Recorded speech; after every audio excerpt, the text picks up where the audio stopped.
नमस्कार साथियों, मेरा नाम विजय कुमार शुक्ला है। मैं इस वीडियो के माध्यम से साउथ ईस्टर्न रेलवे द्वारा कंडक्ट किया गया जेई के एग्जाम जो कि 25 नवंबर 2025 को कंडक्ट किया गया है, उस प्रश्न पत्र का सलूशन लेकर के आया हूँ। यह प्रश्न पत्र बहुत ही अच्छा बनाया गया है।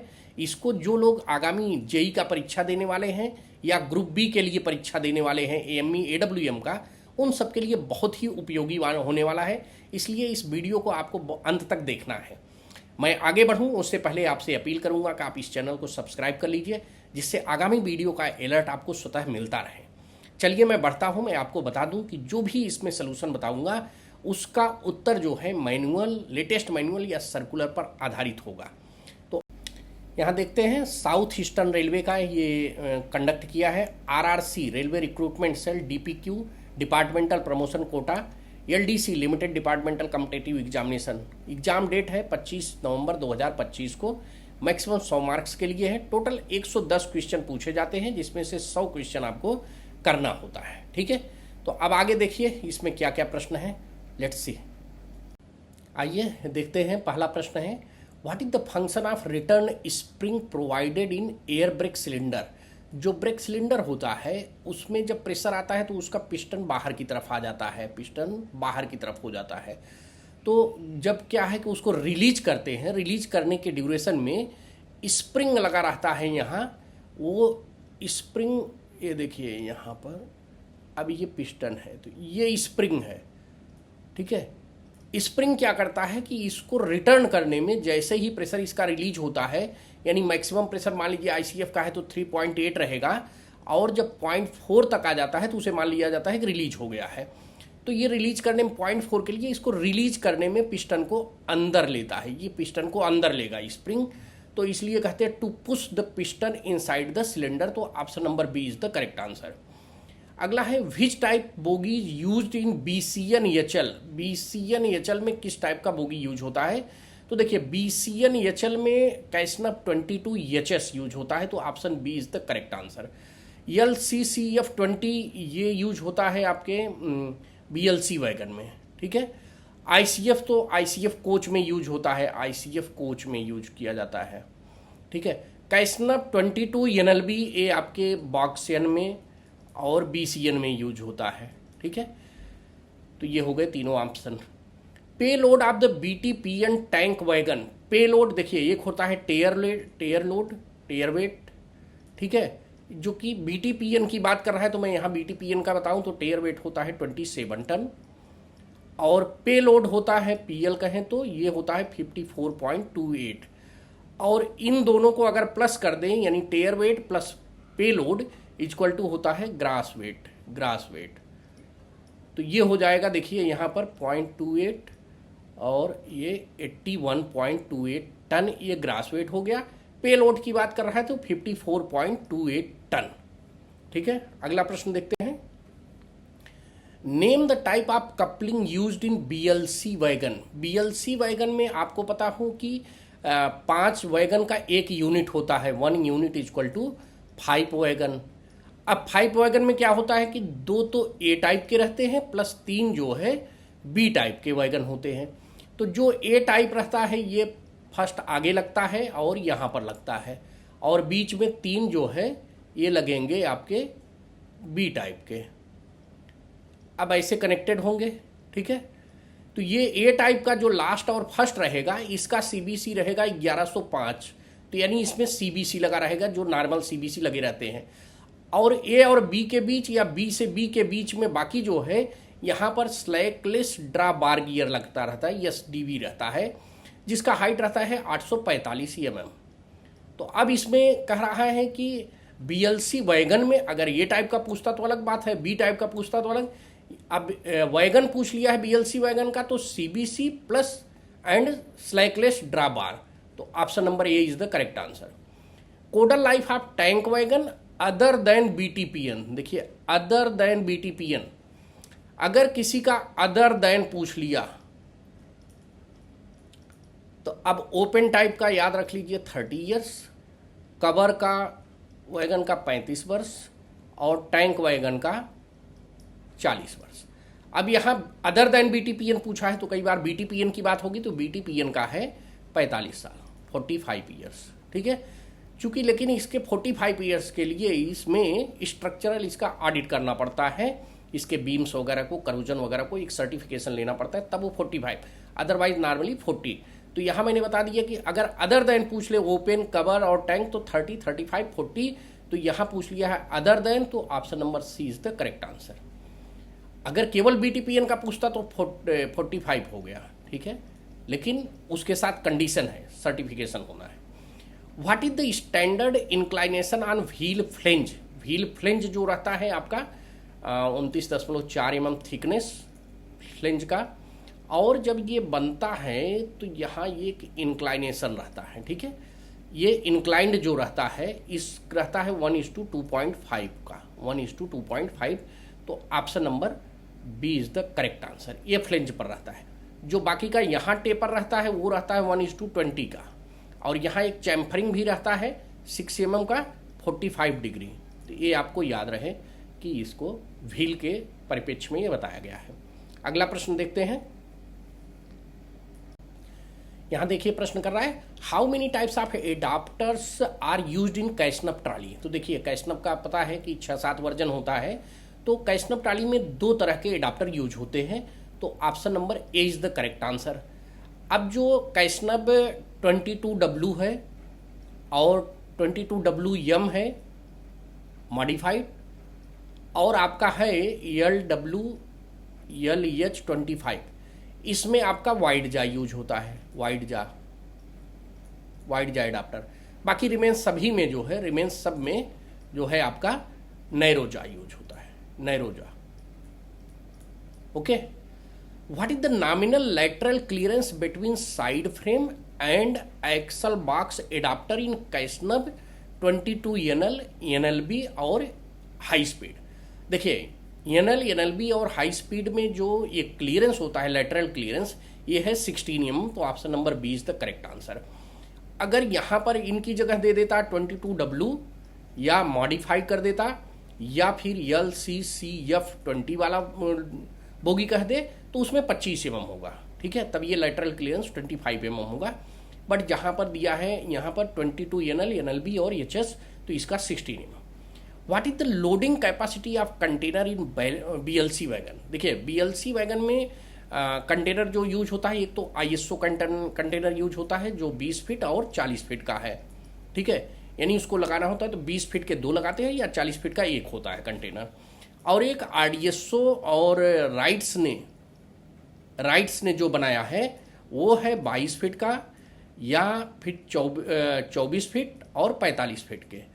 तो यहाँ पर इस तरह से कुछ पूछा नहीं है कि किसका है, तो मैं ये मान के चल रहा हूँ कि ISO कंटेनर मोस्टली फेमस है BLC वैगन के लिए। तो ये जो है 20 फीट या 2 जो है 20 फीट के लगेंगे, या फिर 40 फीट का 1 रहेगा। तो option number A is the correct answer. आगे बढ़ते हैं। देखिए यहाँ पर क्या दिया है प्रश्न। देखिए प्रश्न को यहाँ पर पढ़ेंगे तो लिखा है नंबर इनहेंस्ड वैलिडिटी। दूसरा बॉक्सेन HL का पूछा है, लेकिन यहाँ एक्सटेंडेड ट्रायल पूछा है। देखिए नॉर्मली जो CC रेट का रहता है, अगर वो पूछता तो आपका 7500 प्लस 30 या प्लस 5 डेज रहता है, तो तब तो ये वाला हो जाता। लेकिन यहाँ पूछा है ट्रायल में जो चल रहा है, बॉक्सेन HL चल रहा है, और बॉक्सेन भी चल रहा है, और बॉक्सेन S भी चल रहा है, और आपका BTPGLN भी चल रहा है, जिसका सबका 10,000 R 30 plus 5 days which इवर is earlier. ये BPC पैटर्न पर चल रहा है, ये ट्रायल में चल रहा है। तो यहाँ ट्रायल वर्ड लिखा है, इसलिए CC रेट का option number D is the correct answer. Weakest component of the H type tight lock coupler, centre buffer coupler. देखिए CBC का सबसे वीकेस्ट कंपोनेंट होता है नकल, इसलिए option number B is the correct answer. First POH periodicity of new built wagon is. नवनिर्मित wagon की प्रथम POH। देखिए यहाँ पर थोड़ा सा क्वेश्चन को क्लियर नहीं किया है, which type of the wagon, covered wagon है या ओपन वैगन है या टैंक वैगन है। तो मैं ये समझता हूँ कि जो बॉक्सियन होता है, BCN होता है या BTPN रहता है, ये बहुत पॉपुलर हैं, तो मैं इन्हीं का मान के चल रहा हूँ। तो इनका फर्स्ट जो रहता है, न्यूली बिल्ट रहते हैं, इनका 6 ईयर्स होता है, तो option number C is the correct answer. वैसे करेक्ट क्वेश्चन होना चाहिए कि यहाँ पर वैगन का नाम दे देना चाहिए, किस वैगन का पूछ रहा है, क्योंकि कुछ के 6 साल होते हैं, कुछ के 4.5 ईयर्स होते हैं, तो अलग अलग रहता है तो ऐसा, लेकिन मेजॉरिटी में 6 ईयर्स होता है first POH। As per new wagon numbering scheme first 2 digit will indicate. देखिए वैगन नंबर न्यू जो नंबर है ये 11 डिजिट का है, 11 डिजिट। मैं इसको कई बार क्वेश्चन में बता दिया हूँ कि इसको याद रखना है, TOYIC। पहला 2 डिजिट टाइप ऑफ वैगन, यहाँ क्या पूछ रहा है as per new first 2 digit, तो टाइप ऑफ वैगन ही पूछ रहा है, तो ये हो गया टाइप ऑफ वैगन, पहला 2 डिजिट हो गया टाइप ऑफ वैगन। अगर दूसरा 2 डिजिट पूछता तो ओनिंग रेलवे हो जाता है, ये हो जाता है ओनिंग रेलवे। और तीसरा 2 डिजिट पूछता तो ईयर ऑफ मैन्युफैक्चरिंग की बात आ जाती। और फिर उसके बाद 4 डिजिट पूछता ये, तो ये 4 डिजिट जो होता है ये इंडिविजुअल वैगन का नंबर होता है। और लास्ट 1 डिजिट जो रहता है इसको चेक डिजिट कहते हैं।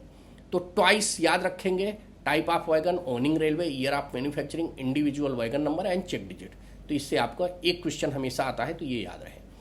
BPC of intensive rake valid up to the, देखिए इंटेंसिव रेक जब मेंटेनेंस करके देते हैं तो वो तो केवल लोडिंग पॉइंट तक जाता है, तब तक वहाँ डेस्टिनेशन लिखा नहीं रहता है। जब वहाँ लोडिंग कर देते हैं तो यानी ये इंड टू इंड की बात कर रहा है, इंड टू इंड, ठीक है। इंटेंसिव एग्जामिनेशन करने के बाद जब दे देते हैं तो लोडिंग पॉइंट पर जो है वहाँ डेस्टिनेशन लिख दिया जाता है, तो इसलिए उसकी BPC वैलिडिटी हो जाती है डेस्टिनेशन पॉइंट तक। तो option number C is the correct answer. Distance between the control rod head and the barrel of SAB slack adjuster brake regulator is named as a dimension, ठीक है। देखिए A dimension कहलाता है SAB के control rod head रहता है SAB का, ठीक है, कंट्रोल रॉड हेड, और यहाँ से बैरल रहता है, तो इसके ये डिस्टेंस जो हो गया ये this is called the A dimension, ठीक। और A clearance is different thing. A clearance जो होता है एक्सल बॉक्स के ऊपर जो रहता है वहाँ से क्राउन बोल्ट के बीच के डिस्टेंस को ये क्लियरेंस कहते हैं, वो ये क्लियरेंस होता है, ठीक है। सो दैट ये याद रहे, ये clearance is different thing, a dimension is different thing, ठीक है। अगला प्रश्न देखिए, purpose of dirt collector in air brake system is to protect from dust and other foreign particles. तो ये क्या करता है कि डर्ट कलेक्टर जो है किससे सुरक्षा करता है, तो देखिए एक तो जब BP का पाइप आता है तो वहाँ भी डर्ट कलेक्टर लगा रहता है, और एक FP के पाइप से लगा रहता है AR में जो जाता है। तो जो BP की तरफ से आएगा वो DB में जाएगा, और CR में तो DB को सुरक्षा दे देगा, और AR वाला AR के लिए दे देगा। तो यहाँ distributor valve and auxiliary reservoir both, ठीक है, वहाँ फिल्टर होकर के जाना चाहिए air. SAB adjust clearance between, जो स्लैक एडजस्टर ब्रेक रेगुलेटर की बात किया मैंने, स्लैक एडजस्टर बैरल कहते हैं, उसकी बात किया जो वैगन्स में लगे हुए हैं अभी, सिंगल जो वैगन सिस्टम है सिंगल पाइप वहाँ पर लगा है, तो वो व्हील एंड ब्रेक ब्लॉक के बीच जो क्लियरेंस होता है उसको एडजस्ट करता है। तो option number A is the correct answer. अगला प्रश्न है, which type of steels are used in side frame column friction plate of casnub bogie. Side frame column friction plate में सिलिकॉन मैग्नीज स्टील यूज किया जाता है। तो option number C is the correct answer. आगे देखते हैं, maximum permissible speed. देखिए यहाँ पर क्या है, ये कह रहा है कि maximum permissible speed in empty loaded oblique empty रहता है, लोडेड में अलग होता है। पहले देखिए रिवाइज्ड नहीं था तो 50 था लोडेड में और इम्पटी में 65 था।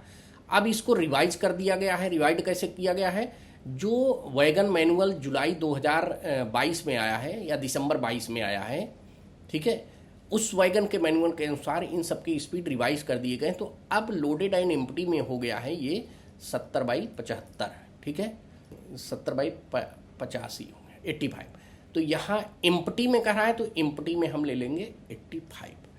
ऐसे ही देखिए अभी कई बार पूछता है BLC का स्पीड कितना है, BLC ए और बी का, तो वो 100/100 लिखते हैं ना, लेकिन जो रिवाइड हो गया है उसमें 75/75 हो गया है एम्प्टी एंड लोडेड का, ठीक है। तो ये लेटेस्ट जो वैगन मैनुअल है उससे मैं बता रहा हूँ, तो 70 और एम्प्टी में 85 है, तो option number D is the correct answer. Axle load of BOYEL wagon में हमने 25 टन का लगाया है, 25 टन का इसी वैगन में लगा हुआ है, तो इसलिए इसको 25 टन हम बता दिए। विच of the following is not a type of wagon in Indian railway? Indian railway में बॉब येसन ये तो है, ये भी है, ये नहीं है, ये है, तो option number C is the correct answer. Bolster नहीं है कोई वैगन। इन वैगन नंबर ये 11 डिजिट का है, अंडरलाइन डिजिट डिनोट्स, देखिए अभी मैंने बताया कि वैगन नंबर 11 डिजिट का रहेगा, उसके बाद बता दिया 2 2 2 4 और 1 ये रहता है आपका ट्वाइस। तो यहाँ करा है कि पहला 2, दूसरा 2, तीसरा 2 पूछ रहा है, ये तीसरा 2, तो मैंने बताया TOY मतलब ईयर ऑफ मैन्युफैक्चरिंग, तो year of manufacturing option number B is the correct answer. BP coupling head are painted with colour, BP का ग्रीन रहता है, ठीक है, और FP का व्हाइट रहता है, ये वेल नोन क्वेश्चन है, ठीक। Which of the following are fitted on opposite face of the common pipe bracket? देखिए कॉमन पाइप ब्रैकेट सभी जगह वैगन में या कोचेज में लगे रहते हैं। कॉमन पाइप ब्रैकेट में जो है डिस्ट्रीब्यूटर वाल्व लगाते हैं और अपोजिट साइड में आपका कंट्रोल रिजर्वायर रहता है, तो option number A is the correct answer. DB एक साइड में DB हो जाता है और फिर CR रहता है कंट्रोल रिजर्वायर, तो option number A is the correct answer. The portion of axle on which wheel is pressed in known? देखिए एक्सल में क्या, जो जहाँ पर व्हील प्रेस किया जाता है तो व्हील में जो बना रहता है खाना, ये पोर्शन कहलाता है व्हील बोर, और जो एक्सल में जहाँ पर फिट किया जाता है एक्सल में, इसको कहते हैं व्हील सीट, तो option number A is the correct answer. Journal क्या कहलाता है? जहाँ पर एक्सल बॉक्स बियरिंग लगा रहता है, within axle box bearing जहाँ पर फिट किया जाता है, that is called journal. In sensitivity test, DB should respond to apply brake when BP pressure is reduced by the at the rate of 0.6 kg per centimeter square in 6 second. Brake should apply, brake apply करना चाहिए 0.3 kg per centimeter square within 60 second. Brake should not apply, that is called insensitivity and this is called sensitivity. तो यहाँ बात कर रहा है sensitivity की, तो 0.6 kg पर centimetre square in 6 second, option number A is the correct answer. Minimum brake power percentage of CC rake trains originating from the primary depot, तो जब प्राइमरी डिपो से जाता है तो 100% फॉर द CC रेक होता है। अगर यहाँ पर प्रीमियम का पूछ लेता तो 95 हो गया प्रीमियम का, इंड टू इंड का पूछ लेता तो 90 हो जाता इंड टू इंड का, यानी this is called for the en route की बात कर रहा है, मतलब सॉरी वर्जिनेटिंग की बात कर रहा है। अगर इन रूट की बात कर लेता तो इंड टू इंड 75 है, 75, प्रीमियम का नहीं दिया हुआ है, कुछ भी नहीं है, तो उसको 95 ही समझिए, और CC रेक का 90% इन रूट है, ये इन रूट की बात किया। And this is a originating 100 CC rake, premium 95 and 90 end to end. अगला प्रश्न देखते हैं। Automatic pressure modulation device gets actuated with change over. देखिए सबसे पहले एम्प्टी लोड बॉक्स डिवाइस आया है, एम्प्टी लोड बॉक्स डिवाइस, उसका लेटेस्ट वर्जन जो अपग्रेडेड वर्जन आया LSD आया, जो आपके BLC वैगन में लगा, ठीक है, वही सेम चीज़ का अब मॉडिफाइड आ गया APM ऑटोमेटिक प्रेशर मॉड्यूलेशन, जो आपके BMBS में आ गए हैं, ठीक है, ये लग रहे हैं। इन सब का काम होता है कि एम्प्टी और लोड, यानी लोडेड वैगन है तो उस समय 3.8 kg प्लस माइनस 0.2 kg का प्रेशर देना, अगर लोडेड है तो 2.2 प्लस माइनस 0.25 kg पर सेंटीमीटर स्क्वायर का प्रेशर BC में देना। तो ये क्या किससे वेरिएट होता है? ये वेट ऑफ द वैगन, तो option number C is the correct answer. अगला प्रश्न है, purpose of vent plug bush with filter of bogie mounted brake cylinder in ICF coach में जो वेंट प्लग लगा रहता है, वेंट प्लग का काम होता है ब्रेक को रिलीज करना। जैसे देखिए ब्रेक सिलेंडर है, ब्रेक सिलेंडर में जब AR से प्रेशर चला जाता है, जब रिलीज करते हैं तो उस BC का प्रेशर थ्रू DB आपका निकलता है, लेकिन वापस आने के लिए अगर एयर वेंट जो है वेंट प्लग नहीं लगा रहेगा तो रिटर्न कैसे आएगा?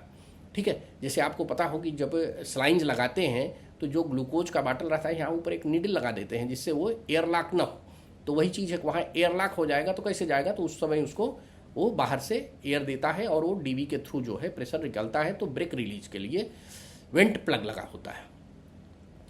What is the name of the cable provided for the hand brake in LHB coaches? देखिए एलएचबी कोचेज में हैंड ब्रेक को लगाने के लिए केबल लगता है, that cable is called a flex ball cable. Flex ball cable ये क्या करता है? Flex ball cable hand brake लगाता है किसी भी एक जो है ट्राली पर अपोजिट साइड में डायगनली जो है हैंड ब्रेक लग जाता है दो व्हील में, ठीक है।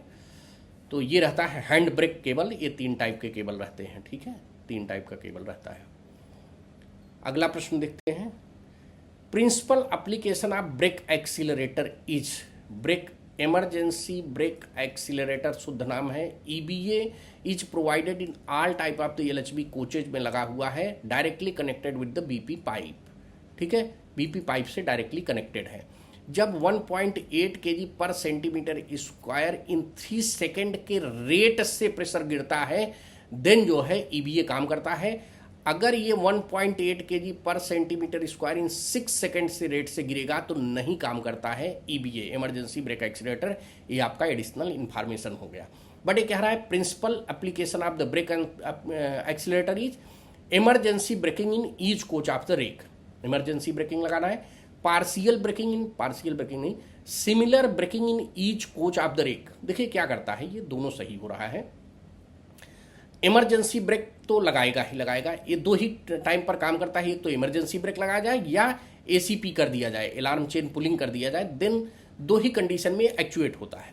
इसका काम है कि to speed up the braking application, सभी कोच में समान रूप से ब्रेक लग जाए, उसको स्पीड अप करता है, ठीक है। तो यहाँ दोनों ऑप्शन बन रहा है, similar braking in each coach of the rake या emergency braking in each coach. तो ये तो मोस्ट सुटेबल है ये, बट ये भी आंसर हो सकता है।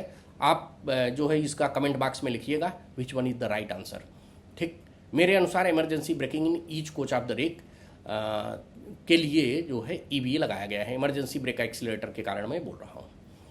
What is the purpose of pressure switch? Pressure switch क्या करता है? This is the part of component of the WSP का कंपोनेंट होता है pressure switch.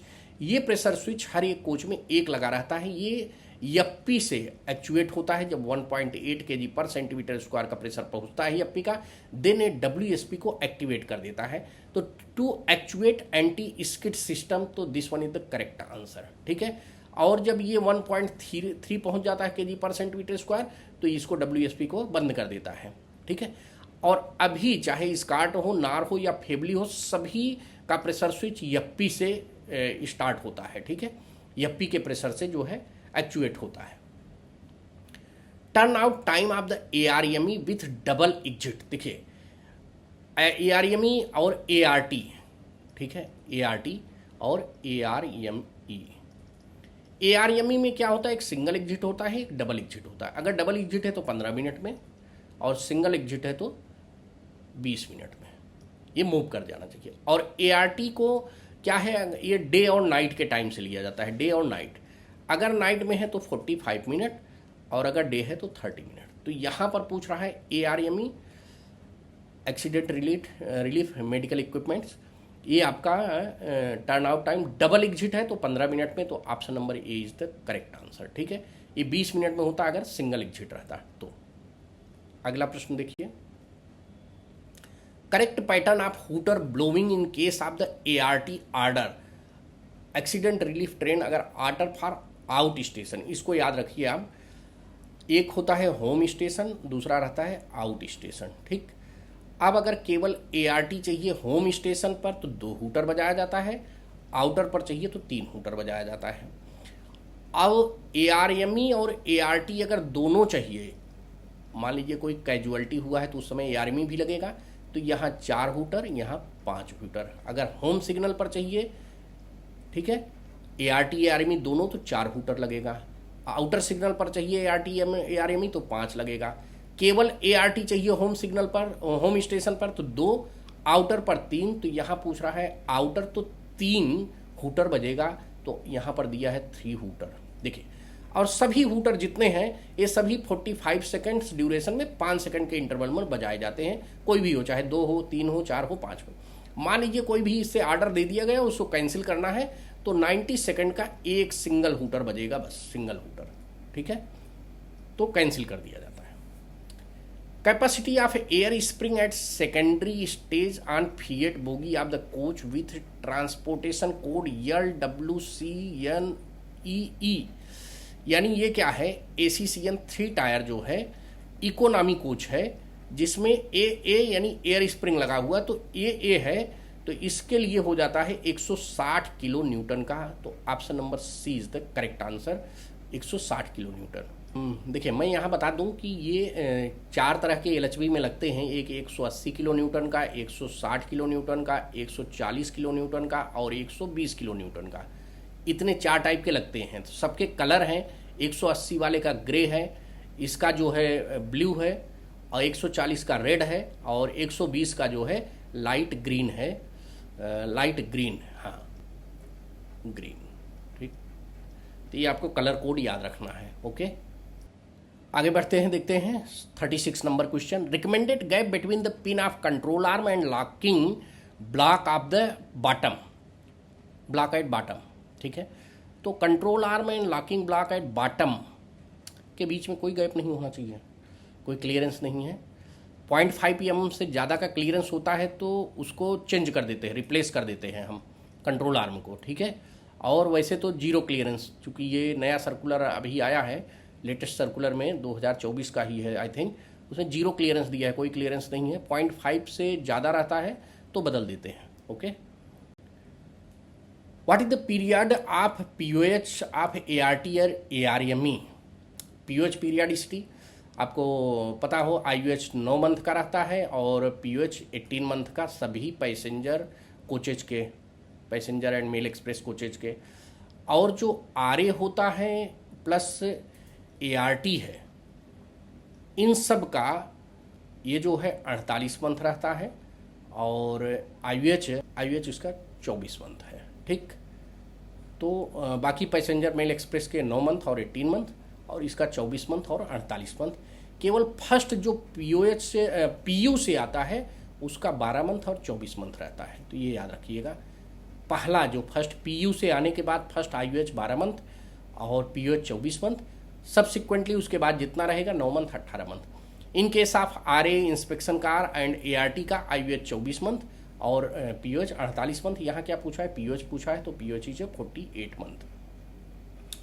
On reaching an accident site first response should be to, क्या होना चाहिए, दुर्घटना स्थल पर पहुंचने पर पहली प्रतिक्रिया क्या होनी चाहिए, अरेंजिंग फूड, नहीं, protection of affected and adjacent line, yes, इसको प्रोटेक्ट कर दीजिए, अदरवाइज दूसरा भी गाड़ी आ सकता है तो और सीवियर एक्सीडेंट हो सकता है। तो सबसे पहले प्रोटेक्ट करिए अफेक्टेड एंड एडजेसेंट लाइन, जो उसके अगल बगल का लाइन हो उसको प्रोटेक्ट करिए, उसके बाद जो दूसरे हैं कार्य वो कर सकते हैं।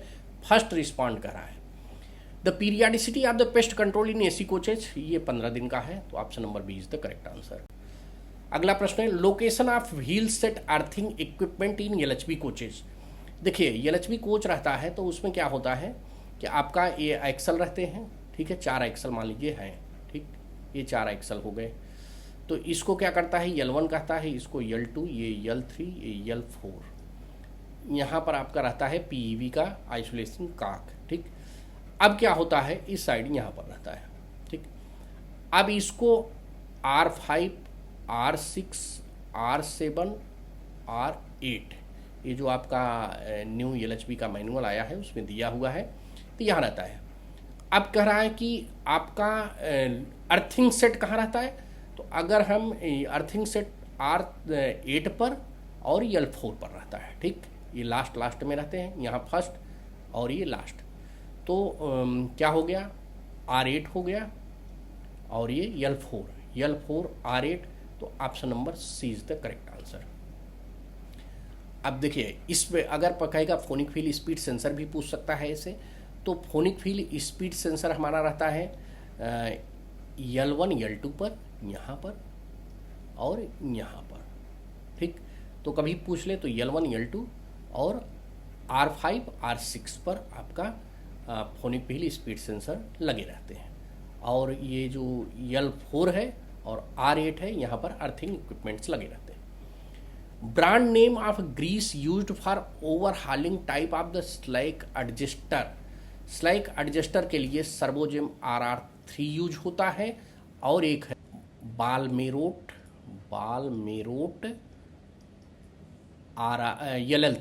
LL3 मल्टीग्रीस है, ठीक है। तो एक बालमेरोट होता है और दूसरा सर्वोजेम RR3, ये दोनों यूज किए जाते हैं। The function of NRV non return valve used in air brake system. Air brake system में जो AR का प्रेशर होता है, FP का प्रेशर जो AR में जाता है, AR के पहले यहाँ NRV लगा रहता है।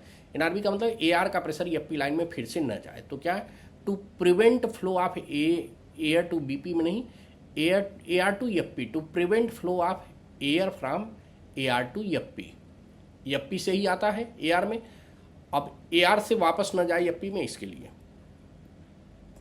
अगला प्रश्न देखिए, which of the following does not relate to coaching stock. Coaching stock से क्या रिलेट नहीं करता है? पॉल रैचेट, ये आपके स्लैक एडजस्ट करने के उसमें रहता है, जो ब्रेक सिलेंडर रहता है उसमें रहता है। ब्रेक कैलिपर तो लगा ही रहता है। बेल क्रैंक लीवर ये आपके वैगन से हैं, ठीक है। ब्रीथर प्लग आपके LHV कोचेज में लगे हैं, BC में, ब्रेक सिलेंडर में।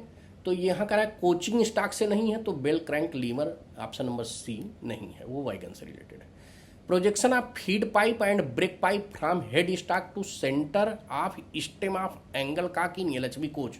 देखिए 2022 में एक सर्कुलर आया था जिसमें ये था कि मान लीजिए कोच का हेड स्टॉक है और जो BP और FP के पाइप आए रहते हैं, तो उसके जो एंगल कॉक लगते हैं, ठीक है।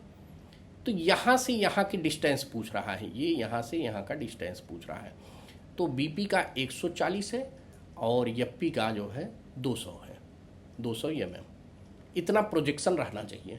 तो देखिए यहाँ क्या पूछा है, feed pipe and brake pipe. तो फीड पाइप का 200 और इसका 140, तो option number B is the correct answer. Gap between axle box top and axle box ground bolt is known as. ये क्लियरेंस, ये मैंने पहले ही बता दिया था आपको कि axle box ground bolt and axle box top के बीच को एक क्लियरेंस बोलते हैं, ठीक है। B क्लियरेंस किसको बोलते हैं? जो सोल बार का टॉप, सोल बार का बॉटम और बोस्टर का टॉप, उसको B क्लियरेंस बोलते हैं। सोल बार, बॉटम और इसका बोस्टर का टॉप, बोस्टर टॉप, ठीक है। और C क्लियरेंस बोलते हैं सोल बार का टॉप, सोल बार का टॉप और बॉडी के बीच का गैप, बॉडी के बीच के गैप को C क्लियरेंस बोलते हैं, ठीक। अगला देखते हैं, polygrass mat in biodigester tank क्या करता है? कीप द टैंक क्लीन नहीं, protect the bacteria, option number B is the correct answer. Stoppage spillages नहीं। Maximum discharge of water per flushing EPFS, electropneumatic flushing system. अभी इसमें क्या कर दिया गया है, इलेक्ट्रोन्यूमेटिक फ्लशिंग सिस्टम। अपने यहाँ LHV में 2 AR होता है, 125 लीटर टैंक रहता है जो कि ब्रेक के लिए एप्लीकेशन होता है, और एक 75 लीटर का रहता है। तो इसी 75 लीटर का जो प्रेशर होता है उसको हम इलेक्ट्रोन्यूमेटिक फ्लशिंग सिस्टम में यूज करते हैं, यानी जो बायो टॉयलेट में फ्लश दबाते हैं उसमें यूज करते हैं। तो उसमें कह रहा है मैक्सिमम डिस्चार्ज कितना होता है, वो 1.5 लीटर का डिस्चार्ज हो जाता है, और उसमें करीब 3 लीटर का एयर चला जाता है। 2 से 3 kg का प्रेशर रहता है, kg पर सेंटीमीटर स्क्वायर का प्रेशर होता है उसमें। 7 से 8 सेकेंड लगता है एक साइकिल कंप्लीट होने में। Water dispensed in EPFS system at pressure. अब देखिए यहाँ पर यही पूछ लिया, तो यहाँ तो मैंने बता दिया 2 से 3 kg पर सेंटीमीटर स्क्वायर के प्रेशर पर होता है, तो option number C is the correct answer. चलिए आगे बढ़ते हैं। देखिए यहाँ पूछ रहा है anchor link is fitted in bogie between. देखिए एंकर लिंक जो है ICF के गाड़ी में फिट होता है, ICF वाले कोच में एंकर लिंक रहता है, डायगनली फिट होता है, ये डायगनली फिट होता है। इसका काम है tractive force and braking force को ट्रांसमिट करना, tractive force and braking force को ट्रांसमिट करना। तो ये कहाँ लगा रहता है? बोस्टर एंड बोगी ट्रांजम के बीच में लगा होता है, तो option number B is the correct answer, ठीक। Choking of breather plug causes. Breather plug कहाँ है? ब्रेक सिलेंडर में लगा है LHV के कोचेज में। तो इसका काम होता है, अगर ये चोक हो गया तो जो ब्रेक सिलेंडर में प्रेशर है इसको रिलीज नहीं होने देगा, जो DV के थ्रू रिलीज होता है BC का प्रेशर आफ्टर ब्रेक एप्लीकेशन। तो जब ब्रेक रिलीज करते हैं तो वो BC का प्रेशर रिलीज होना चाहिए। तो अगर ये चोक हो गया तो रिलीज नहीं होगा, तो ब्रेक बाइंडिंग हो जाएगा, तो option number B is the correct answer. Charging choke size of dump valve of WSP system of measures KBIL। देखिए KBIL और एक होता है FTIL फेवली का, और एक है स्कार्ट का, ठीक है। तो इसके जो चार्जिंग चोक हैं, चार्जिंग चोक पहले 5 था, इसको 9 कर दिया गया, ठीक। FTIL का 6 mm का था, उसको 9 कर दिया गया। स्कार्ट का 3 mm का था, उसको भी 9। तो यानी सभी चार्जिंग चोक साइज अभी 9 के हैं, लेकिन ये पूछ रहा है charging choke size of dump valve is changed. Change किसने किया? तो 5 mm से 9 mm, तो option number A is the correct answer. अगर 6 to 9 होता तो यहाँ आपका FTIL कर देता, ठीक है। और स्कार्ट का है तो 3 mm था, उसको 9 mm कर दिया गया है, ठीक है। और ये भी पता रहे कि जो एग्जॉस्ट चोक साइज है ये अब हटा दिया गया है। पहले ये KBIL का 3.7 था, इसका कुछ कितना था, इसका शायद 9 ही था, 9 था, और 8.8 था स्कार्ट का। बट ये तीनों जो है अभी ख़त्म कर दिया गया, अब नहीं है, ठीक है। अगला प्रश्न देखिए, WSP system has numbers dump valve पर कोच।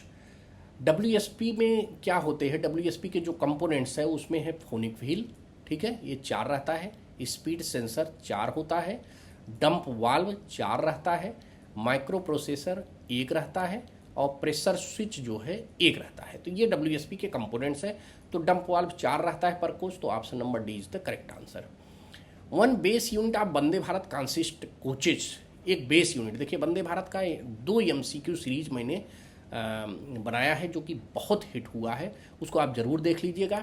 उसका लिंक डिस्क्रिप्शन में दिया गया है, वहाँ से आप क्लिक करके देख सकते हैं। तो इसमें कहा है एक बेस यूनिट, मान लीजिए बेस यूनिट एक DTC हो गया, प्लस MC, फिर TC, फिर MC, ठीक, ये बेस यूनिट रहता है। तो यानी 2 MC रहता है, एक TC एक DTC, तो एक में 4 रहता है कोच, तो 4 कोच, तो option number C is the correct answer. Percentage of coaches are powered motor coach in Vande Bharat. देखिए यहाँ से परसेंटेज निकाल लीजिए। 4 कोच में 2 मोटर कोच, यानी motor coach is powered coach, इसमें जो है 3 फेस इंडक्शन मोटर लगा रहता है। तो ये 4 में 2 है, यानी 50% पावरिंग है, तो option number C is the correct answer. 50% power, 50%, ठीक। अगला प्रश्न देखते हैं। The main function of anti roll bar. Anti roll bar सभी LHB के कोचेज में लगे हैं, LHB का पार्ट है, ठीक है, कंपोनेंट है। तो LHB के जो बोगी हैं उसमें लगा हुआ है, जिसका काम है कोच के रोलिंग मोशन को प्रिवेंट करना, ठीक है। तो देखिए, टू फैसिलिटेट रोलिंग एक्शन, नहीं फैसिलिटेट तो करता नहीं, टू रजिस्ट रोलिंग मोशन, हाँ यस, टू प्रिवेंट यार resist the rolling motion of the coach. Coach को रोलिंग मोशन से प्रिवेंट करता है, नहीं करने देता, विरोध करता है। A Fiat bogie with the secondary air suspension है total number of the damper. Fiat bogie, a bogie की बात कर रहा है। एक बोगी में देखिए 4 प्राइमरी वर्टिकल रहते हैं, 2 सेकेंडरी वर्टिकल, 1 सेकेंडरी लेटरल, और 2 या डैम्पर। ये 4 2 6 1 7 2 9 पर बोगी लगे होते हैं डैम्पर्स। तो यहाँ कह रहा है fiat bogie secondary air suspension. अब एयर सस्पेंशन भी लगा है तो भी तो लगा रहता है ये जो है, तो ये 9 लगा रहेगा, पर बोगी पूछ रहा है, तो option number D is the correct answer. Condemning size of the wear piece of side bearers. ये ICF की बात कर दिया। वियर पीस, चूंकि साइड बियरर और सेंटर पिवट LHB में तो है नहीं, तो ICF की बात कर दिया। तो साइड बियरर में वियरिंग पीस की बात कर रहा है। देखिए वियरिंग प्लेट एक अलग होता है, वियरिंग प्लेट 10 mm रहता है। अगर वर्कशॉप से साइज वो आ रहा है तो वो आपका 9 mm तक चलाते हैं उसका, ठीक है। और कंडमिंग उसका 8.5 mm है, but this is the wearing plate.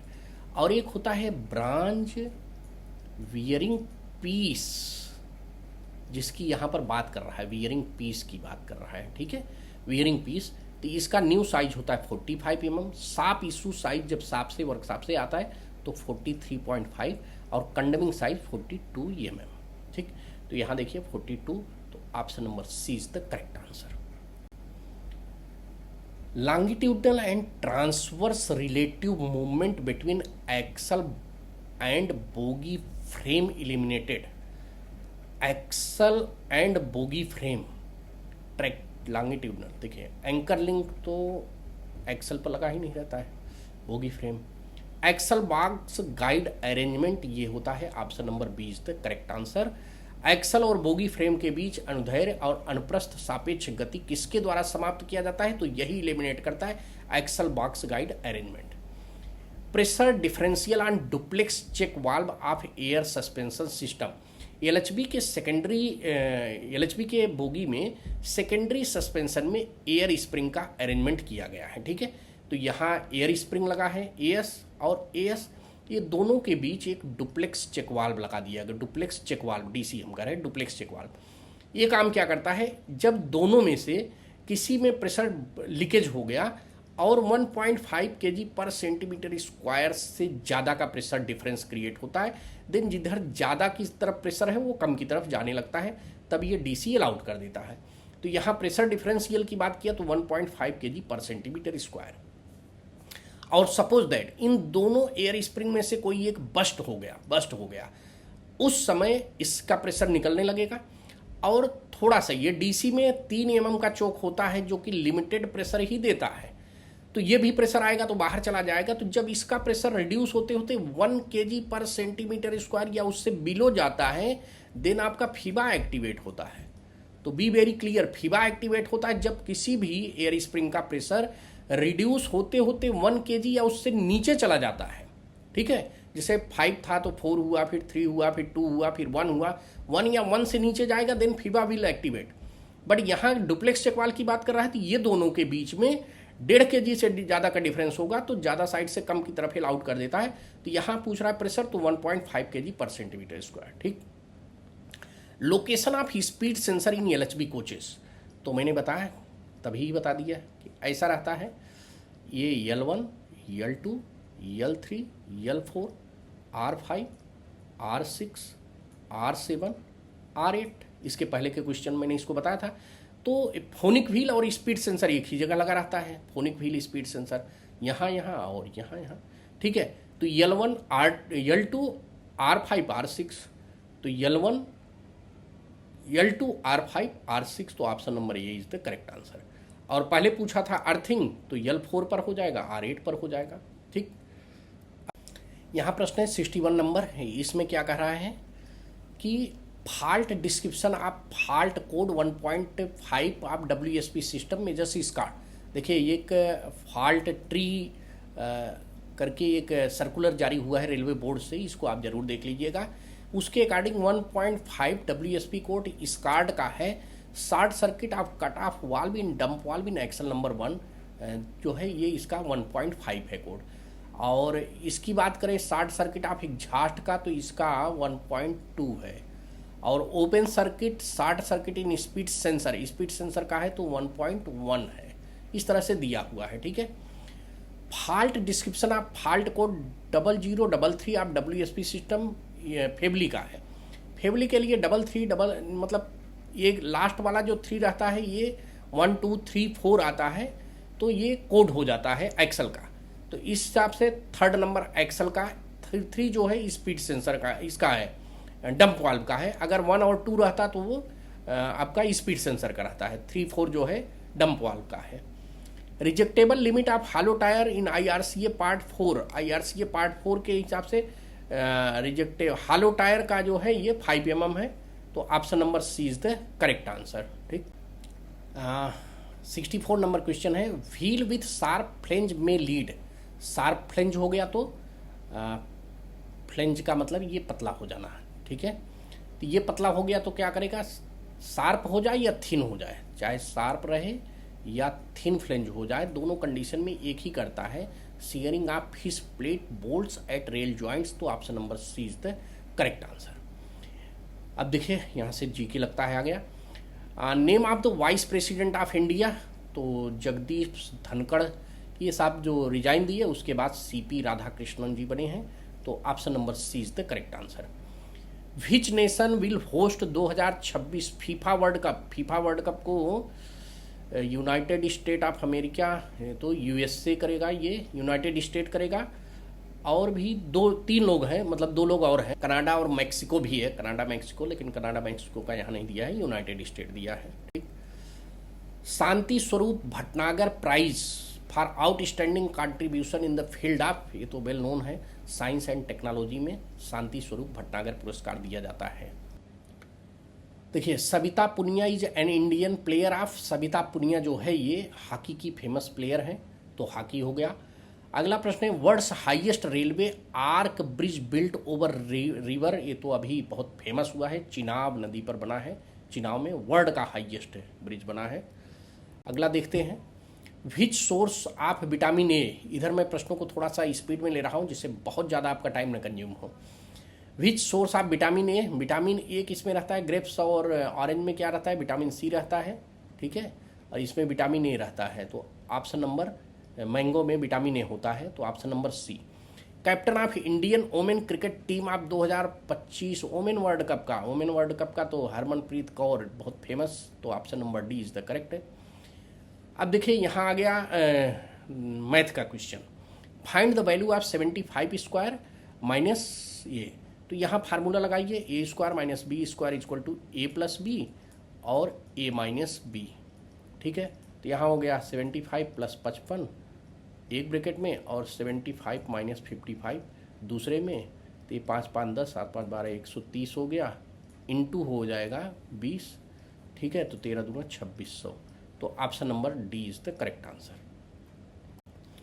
अगला प्रश्न देखिए, फाइंड द वैल्यू ऑफ, तो ये मैथ का 0.5 अपान 2.5, तो ये हो गया 5/25, डेसिमल हटा दीजिए, और ये भी दोनों पर है तो इसका भी हटा दीजिए, 25/5 हो गया, तो इसका क्यूब कर देना है, तो यानी ये 5/25 हो गया, ये 5/25 हो गया, तो ये 0.2 हो गया 1/5, और ये प्लस 5 हो गया, तो इक्वल टू 5.2 का क्यूब कर देना है, तो 5.2 का क्यूब करेंगे तो 140.608 आएगा, ठीक, ऑप्शन।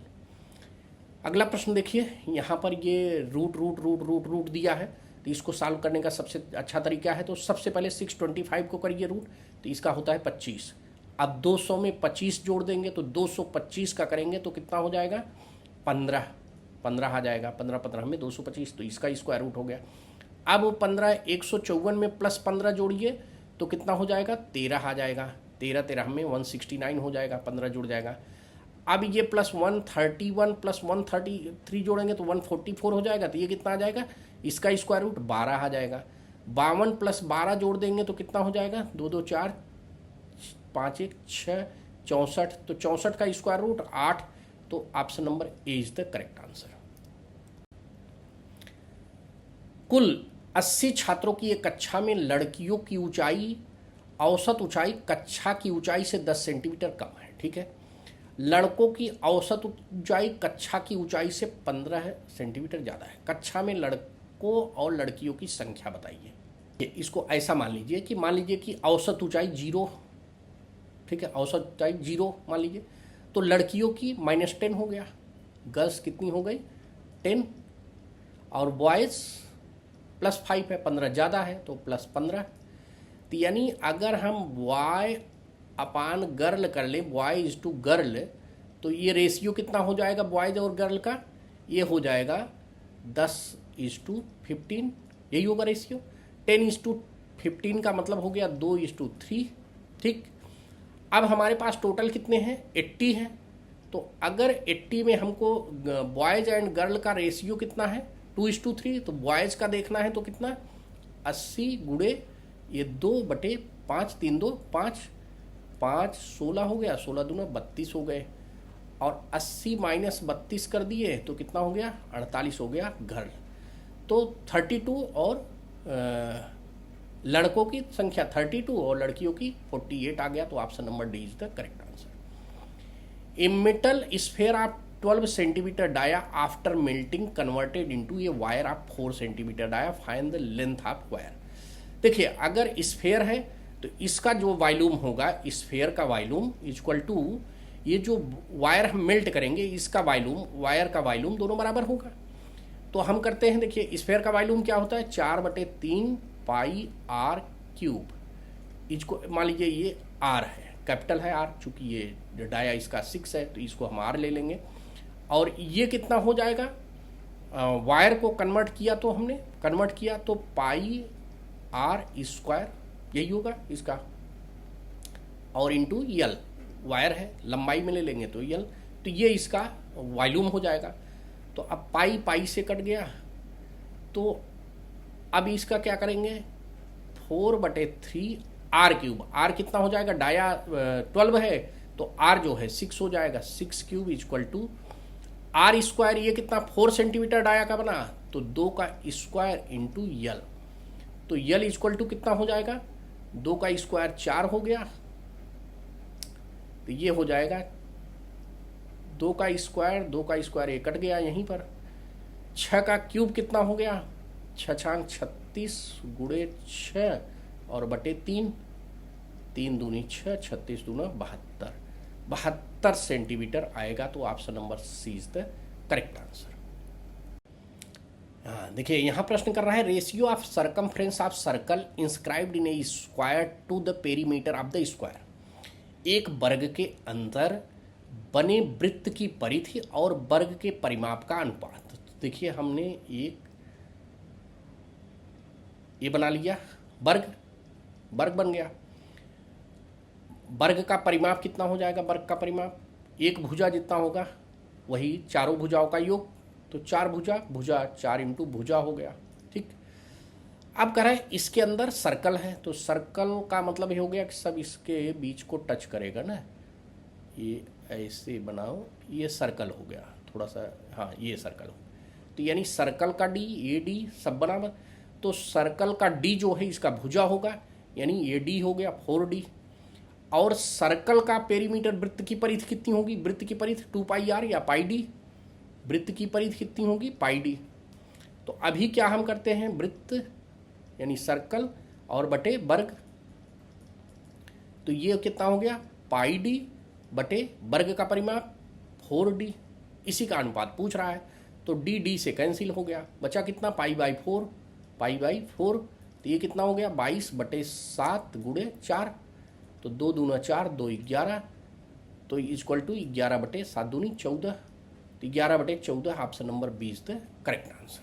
ठीक, sum of all interior angle of the rectangular hexagonal, hexa इसका तो सीधा फार्मूला होता है n-2 इंटू 180 डिग्री। ठीक है, तो हेक्सागोनल है, हेक्सागोनल में 6 भुजा रहेगा, तो 6 - 2 गुणे 180, तो 4 गुणे 180 इक्वल टू 18 × 4 = 72, 720 डिग्री, तो option number D is the correct answer. अगला प्रश्न है 1 - बहुत अच्छा प्रश्न किए हैं सब यहाँ, 1 - tan स्क्वायर ए बटे काट स्क्वायर अपान 1। तो देखिए इसको ऐसे सॉल्व करिए, 1 - tan स्क्वायर ए बटे काट स्क्वायर ए -1, तो काट स्क्वायर ए क्या होता है 1 - tan स्क्वायर ए बटे काट square equal to 1/tan square -1, तो इसको जब सॉल्व करेंगे तो 1 - tan स्क्वायर ए बटे, अब ये कितना हो गया 1 - tan स्क्वायर ए और बटे tan स्क्वायर ए, उल्टा कर देंगे, तो उल्टा कर देंगे तो ये कट गया, तो ये बचेगा कितना, ये ऊपर चला जाएगा tan स्क्वायर ए, तो बचेगा tan square A, option number C is the correct answer. अगला प्रश्न देखिए, one of the root of quadratic equation, द्विघात क्वाड्रेटिक इक्वेशन क्या है, ax² + bx + c = 0 अगर होता है, तो इसमें अगर x की वैल्यू निकालनी होती तो x = क्या होता है -b + -√b² - 4ac/2a। ठीक, तो देखिए कहाँ है -b प्लस माइनस नहीं दिया है, b² - 4ac/2a प्लस -4ac, नहीं -b प्लस -b², ये ऑप्शन नंबर ए, -b प्लस माइनस होना चाहिए, प्लस ही दिया है तो प्लस भी वैल्यू ले सकते हैं, माइनस भी ले सकते हैं, तो b² - 4ac/2a, ये क्वाड्रेटिक इक्वेशन होता है x की वैल्यू निकालने के लिए। अगर कोई भी इक्वेशन इस तरह का है तो उसका x की वैल्यू निकालना हो तो ये फार्मूला लगाइए, आराम से निकल जाता है। Interest become equal to principal in 16 years with the simple interest, find the rate.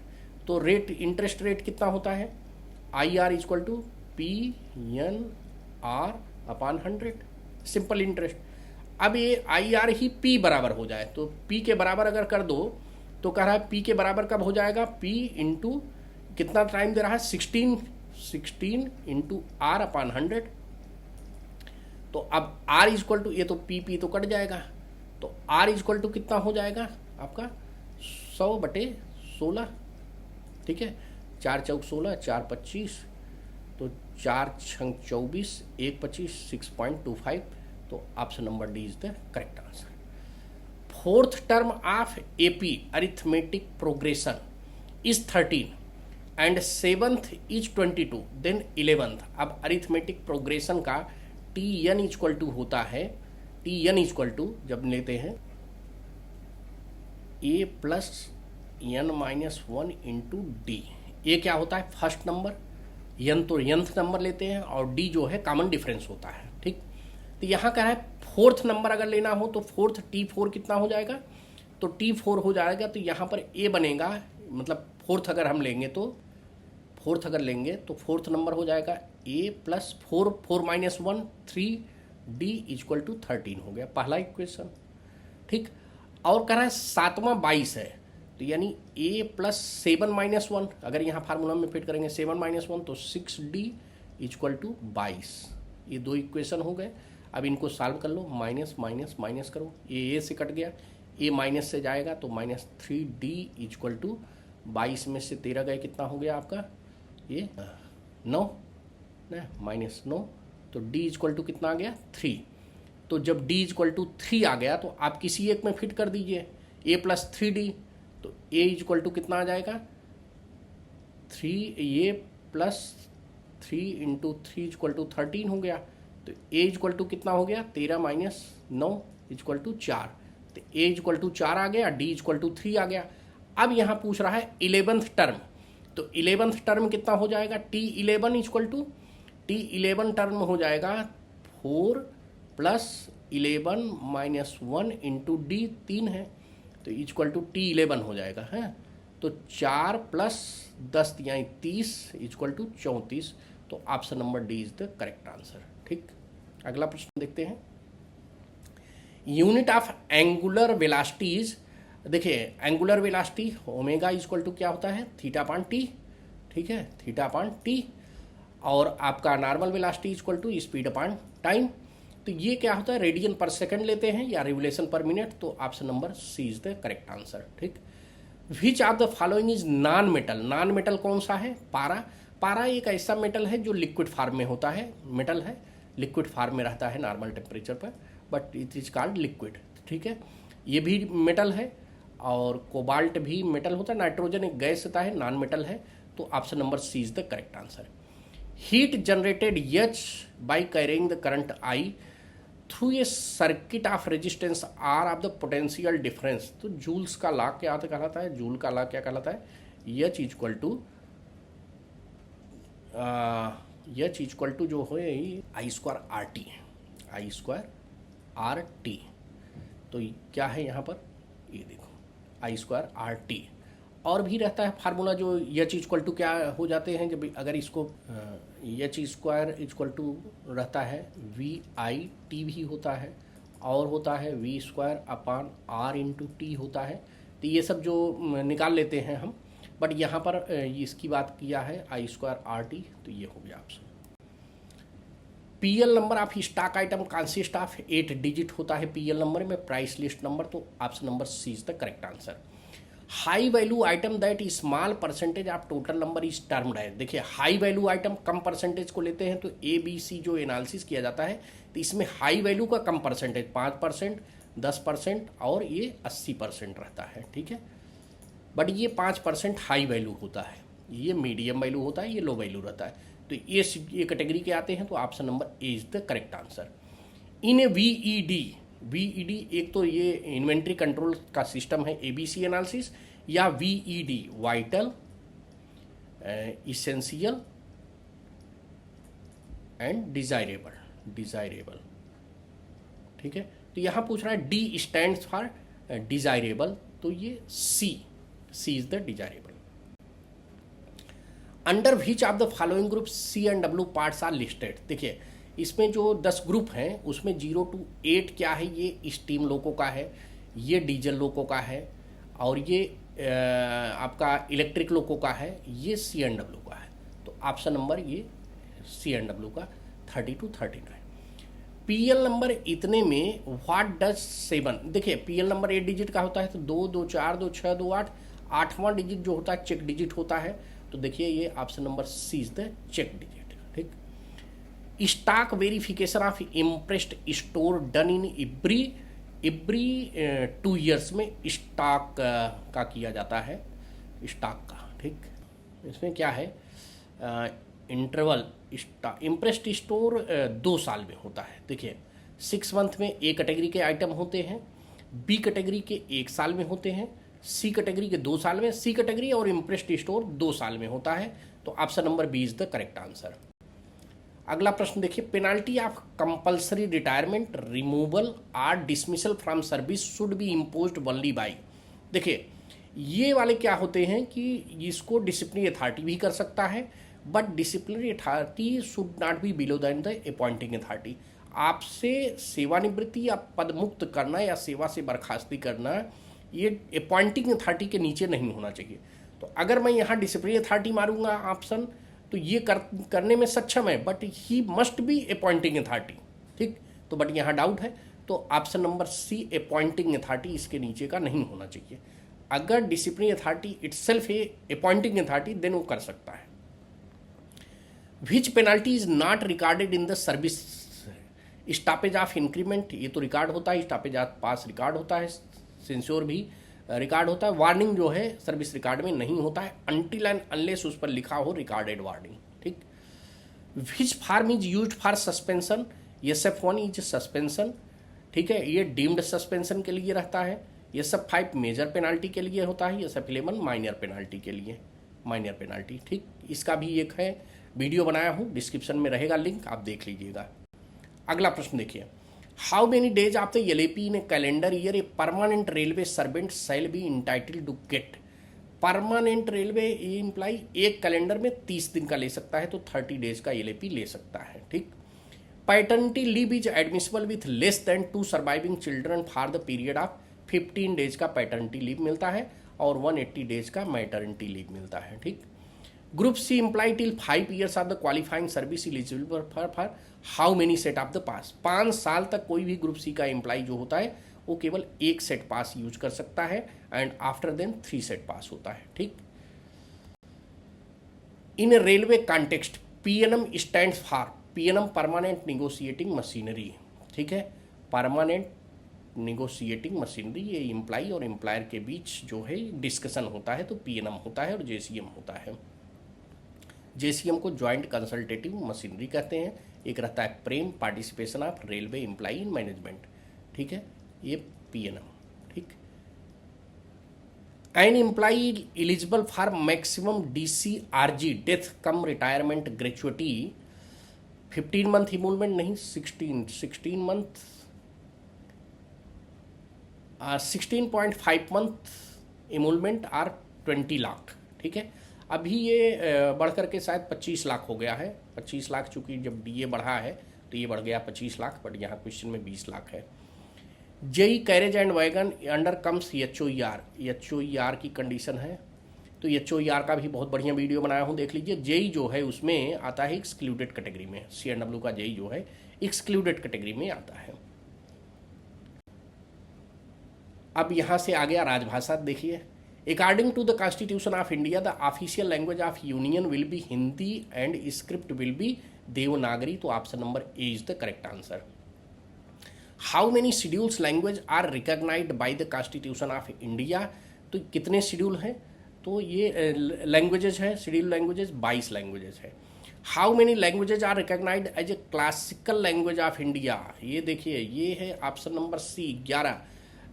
2024 के पहले जो है 6 था, और 2024 से 5 और जुड़ गया, तो 6 5 11 हो गए ये। ठीक है, अगला प्रश्न देखिए, व्हेन इज हिंदी दिवस सेलिब्रेटेड, हिंदी दिवस 14 सितंबर को सेलिब्रेट किया जाता है, तो option number D.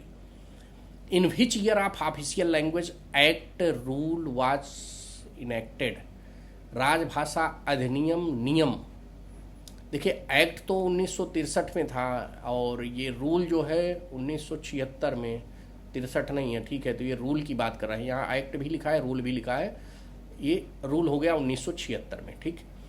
India is divided into how many region as per official language act 1963, क ख ग 3 रीजन में बांटा गया है, तो option number B is the correct answer.